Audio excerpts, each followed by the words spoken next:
Hi guys, Brian here, or as you know me on TFW, Roku. So recently I posted a picture of turning my Mebsuta armor into a pseudo hover trailer thing. And people asked me how I did it, and asked me if I could talk them through it. So that's what this is. First off, I've got to warn you, this is not a perfect trailer. Things do not tab together and do not hold super solidly, so don't go into it expecting something amazing. Go into it expecting something half-assed and the best of a bad situation. So to start with, we need this stuff. I recommend putting the closed fist hands on before you do this, just for aesthetic reasons. Next up, let's start with the feet. Open them up, and you can get rid of the hands for a minute. First off, I'd go ahead and pop this joint out here on the foot so that it's out like this, because I tested it out just a minute ago, and yeah, this can be used to create the quote-unquote hover effect. So yeah, pull it out now. Leave everything else basically as is. Set stuff off to the side.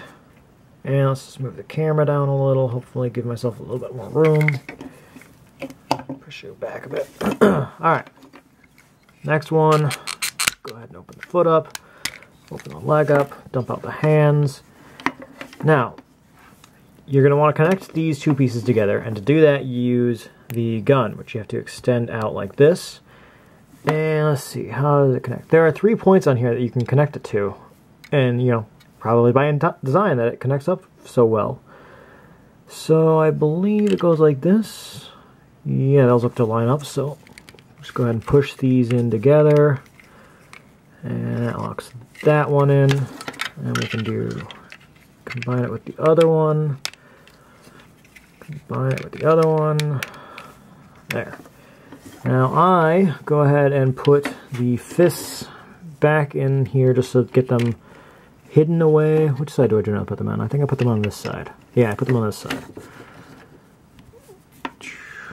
Just around OCD, I put the open hands in with the open hands going away, so that kind of hides them a little better, but I don't think that actually matters. I don't think you actually see these hands particularly well when you do this. Alright, next off, let's go ahead and just do this now. You're going to want to flip this crotch piece, the blue bit, into gun mode. So to do that, if you didn't know, you basically have to flip out this little blue panel, which is kind of hard to do, or at least I haven't figured out a good way to do it.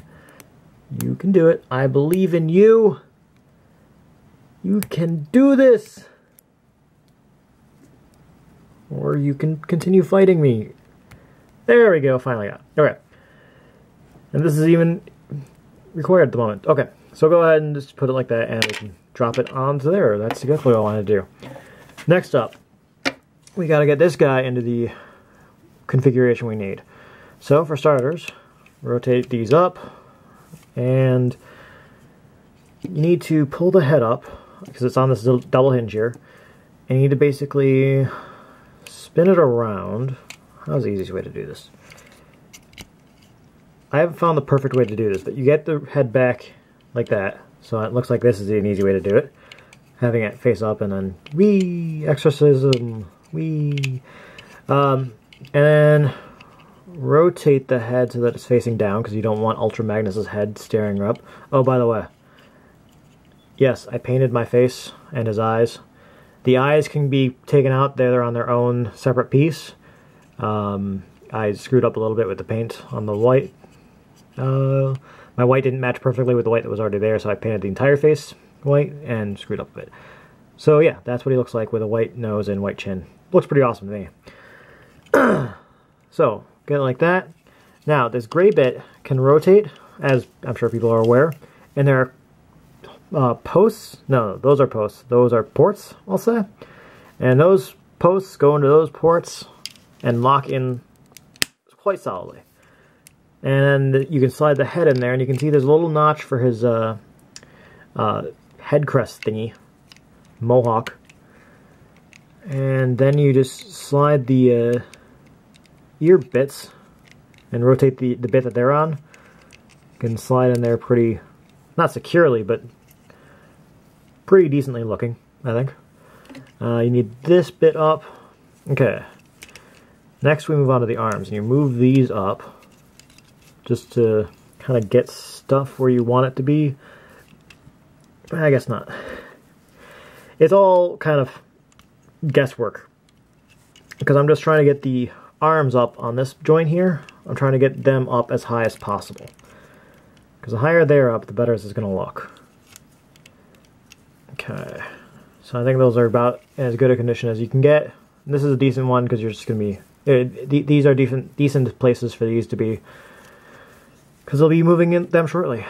Let's go ahead and try to put this like this. Okay, now with the arms, I do recommend bending it here so that it's at as straight of a 90-degree angle as possible. It helps break up the shape of the arm. If you just do this, it kind of looks a little bit more armish and doesn't quite sit as flush. In fact, I'll do that on this one, and on this arm, I'll do it the way I recommend, and you can see the difference that it makes. Alright, now we get to the combining thing. So let's see, I've decided this is the front, so I tend to try and set this there so that that kind of goes there. Set the crest piece is what I was referring to, sorry. And then I try to wrap these bits around here, around this area to clip in somewhere around here. They don't clip in, but they do kind of grip solidly, I guess I'll describe it as. Because I can get it to lock solidly and hold it up by this. And I don't want to really, do much more than this to it, but, it's holding together well enough. And that's basically the gist of it. Next up, I do tend to take this panel and lift it up, and crotch piece I set in here. And the reason why you do the gun barrel thing is because without it, it tends to get caught on his head crest. So I do that and just kind of rest that to hold it there. And it literally is just, kind of shaking in here, but it's alright. Not perfect, but, for the purposes of this, decently enough. And these feet, they do keep collapsing, but not collapsing fully, so it's just a matter of fighting with them to keep them up. And this arm, so you see, there's the arm if it's not fully 90 degrees. And there it is if it is fully 90 degrees. And it sits flusher, it sits more coherently.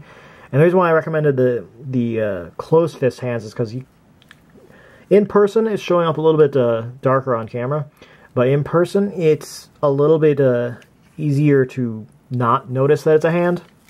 I mean, if you look at it from here, actually, even from this side, it doesn't look completely hand-like, and this side, you've got the shoulder, chest thing blocking it. So yeah, here it really looks like an arm, so let's go ahead and fix this. And then it's just a matter of trying to just get everything how you kind of like it. I kind of pull these in a little bit, but not drastically much, to try and make it, appear like they're straight.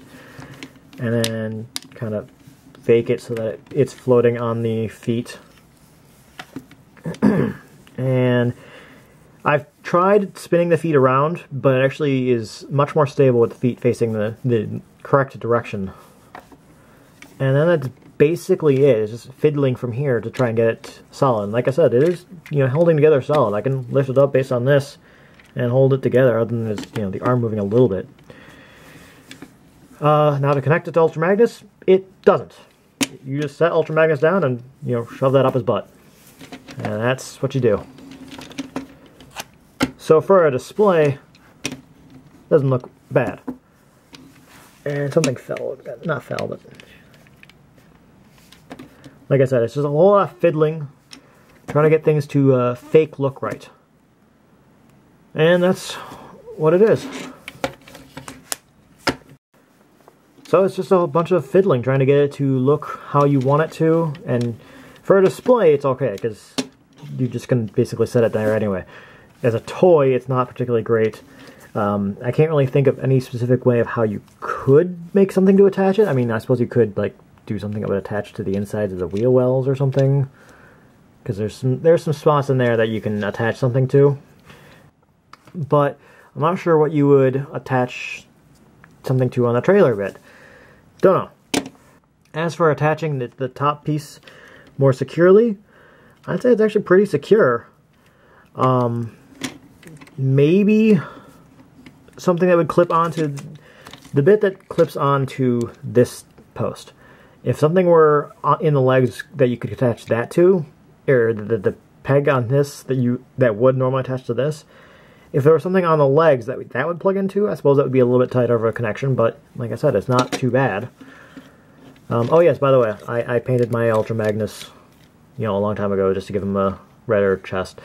That's Tamiya red paint. I don't know the specific number at the moment off the top of my head, but it's not. I painted the windows too, so it all was uniform.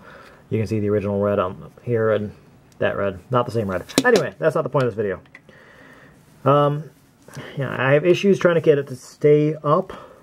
Not drastic issues, not like super difficult issues, but it does like to be a little annoying.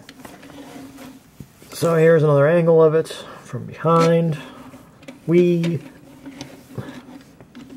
normally you're not going to be spinning it around for our camera, so you don't need to really worry too much about the fact that I'm having to move Ultra Magnus and the armor separately. And yeah, I like having the armor plates on his feet at all times because I think it helps the vehicle mode as well. So you don't have just giant holes in the back of his feet. Well, I suppose that could also be another point where you could create some sort of adapter to plug it in. I don't know. Not my department. So, guys, there's how I made my fan-made trailer mode thing for the Mebsuta armor. Repro labels if you didn't know. I guess that's it. See you guys later. Hope this was helpful.